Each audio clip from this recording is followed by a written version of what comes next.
few weeks back, right, we were playing darts and I was asking the guys, what SIP do they have? Like, which self-invested pension plan do they have? Which app is it with? And you come out and said, I don't have a pension. And I was like, oh my God, because you're a smart guy.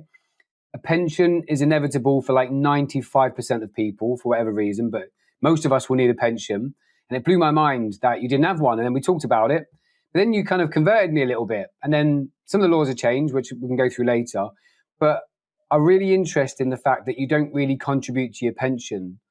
And I thought it was interesting because I know a lot of people have the same question. So I suppose the question I want to ask is there ever a good reason not to put money into your pension for you personally? So why, give me a few things why you don't put into your pension, please, Hammer. Okay, yeah, no, absolutely. Well, starting off, I did used to invest in my pension. In my previous life, before I was a business owner, started my business, I had a job in London. I got 13% pension. Oh, wow. Fantastic, yeah. My pension's, decent amount considering I only put into it for 5 years. Yeah. But, the reason I'm not maxing my pension now is it's so illiquid. It's the opposite of liquidity. And it's locked away. It will be locked away till I'm 60, maybe more by the time I get to that age, which is 25 years' time. So because the law is changing all the time, isn't it, as well? It's always changing. Who knows in the next 25 years what the pension will look like, what age you'll be able to access it, and what the tax rules will be around it as well. So the way I see it, it's not liquid. It's more of a time capsule. Yeah. It's not so it's like my question is, that's kind of the point, isn't it? I mean, the kind of point is you put it away. So I suppose the question is liquidity of it, the access to the money is an issue. But if you put too much of it away, so with that in mind, do you put anything in your pension or not at all? So as a business owner, I've got two other co-founders, and one of the founders deals is HR. They deal with all the pensions, stuff like that. So I might be putting 1 or 2% away, but for me, I don't actively put money into my pension. Yeah. I put money in investments. I invest in the business. I invest in my ISA. For me, liquidity is king. Now, this isn't financial advice for everyone. Yeah, sure. Because putting money away, which they can't touch, for some people is actually quite a good thing. But for me, liquidity is king. I've had opportunities in business where I've had deals that come across my desk, and if I didn't have liquidity, I wouldn't be able to access them. I wouldn't be able to start the business if I was maxing out my pension and I didn't put money away in my ISA. So that's the reason I use my ISA. It's accessible, it's flexible, and it's mine, and I can touch it whenever I want to. That's a really good point, actually, because what you've just talked about there is opportunity cost, right? The cost of not being able to opportunity. Now, for a lot of people sitting there thinking, oh, I'm not a business owner, doesn't have anything to do with me. That could be anything. That could be you've seen an air fryer on Facebook that you really want and it's come up at a bargain, so you don't have to pay full price. It could be you're saving for a caravan or something for your family, or you're trying to buy this thing and it's made itself, the opportunities come available and you can't buy it because you don't have the funds. I think that's quite interesting, actually. Opportunity cost. We're talking about it as business opportunities and investments, but actually opportunity cost is something you can relate to anything. Absolutely. Imagine if you're in a job and you see the opportunity to do a after hours university degree, business course, whatever it might be, something that you can upskill yourself. Yeah. I've got a mate that's a bricklayer, and they want to, upskill. They want to change industries, and it costs them a few £1,000s to train up. I think it's in air conditioning or something like that. Now, if your money is all in your pension, you don't have investments. Now, how are you going to do that? So that's the opportunity cost. Yeah, you can't access it, can you? No. Right. My next question to you, Hammer, is quite a good one now, because the way I've always framed pensions, and when I talk to people, I don't advise. I'm not a financial advisor. I'm trained to be a financial advisor, but this isn't financial advice. My take on a pension is, first of all, if you can, because everyone can afford a stocks and shares ISA, because there's no minimum investment. So you can put what you want in it, 10 quid, 20 quid, 100 quid. but the maximum allowance is £20,000. Now, some people are fortunate enough that they can max out their ISA every year, £20,000 in. So for me, your pension, whether it be a private pension through Aviva or Standard Chartered or someone like that, or a self-invested pension plan, a SIP, which you can get through trading212, capital.com. There aren't recommendations, but you can get one on an app tomorrow. That has always been my overflow. Considering that, what would your overflow be? So say, for example, you've maxed out your pension because you've had a good year, you've got your dividends. What are you doing with that excess cash to make it work hard for you? What would you do? What would you do? Yeah, first thing, clear debts. Yeah. If you've got high interest debts, so anything really north of 5%, I'd consider a high interest debt. Mortgage, I'm less worried about. Yes, you can overpay your mortgage, great. But typically, I like to think I can beat my mortgage interest rate with my investments. Yeah. Even a general investment account I do use. Obviously, it's not going to really? be. It's absolutely. It's, oh no, yeah. Thing is, it's not going to be as economic. It's not going to be tax efficient as putting money into your SIP. There are so many tax advantages. However, it's the rule book it comes with.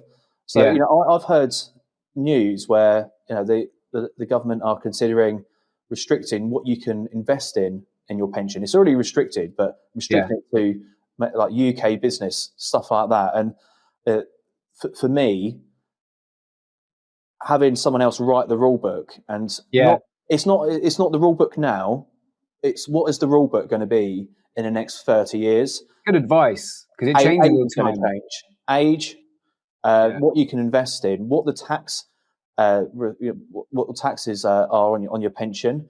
When you die and you've got a load in your pension, what's the inheritance tax going to be? Yeah, well, it's already going up. That's a good segue, because we've just seen a new Prime Minister come in. At the time of recording, we've had Andy Burnham come in, who wasn't voted. And we had another Prime Minister, that hasn't actually been voted in by the public. He's just default. So we know that the new Prime Minister's come in. We have a massive gap in what we spend and what we tax. Where do you think that money is coming from? Where the government need money? They've borrowed to the hilt already. We know that these governments borrow way more than they need to, than they should, Where do you think that money comes from to fill that gap? Well, there's the war on the middle class, and that war is now going into the working class.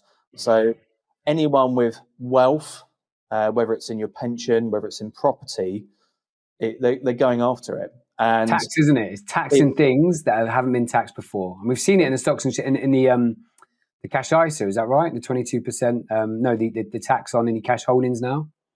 Yeah. It's not a free and open market. They're trying to tax your cash on cash in your stocks and shares ISA, which for me is we've done the maths before, haven't we, Duncan? It doesn't work out to be a huge amount in the grand scheme of things, but what it does, it discourages people putting money in cash. And for me, having cash in your stocks and shares ISA, it's opportunity. So we've talked about the S&P. We love the S&P. We love the FTSE All World. Fantastic opportunities. But having some cash set aside on that rainy day where you see there's a 5 or a 10% drop over the course of a few weeks, having a bit of cash there is fantastic. Maybe something's IPO'd like SpaceX. I've held some cash aside. It's dropped below 115, which is below the IPO price and obviously the recent highs. I've had an opportunity where I could put a couple of grand away and put it into SpaceX. But to tax that, it de-incentivizes active investing. The other thing I want to talk about as well, which not a lot of people talk about, I wouldn't mind going here actually to this bit. It's unofficial and it's obviously not financial advice, but setting up stocks and shares ISAs for family members and things like that. So, I think once I started maxing out my stocks and shares ISA and looking at the pension, I was also looking at junior ISAs. Junior ISAs, I've got 3 kids, so looking to max those out. Then looking at your spouse, they should have one, but sometimes they don't, right? And then you could look at, if you do have a good year at work or you get a bonus, you could look at parents, elderly parents, things like that.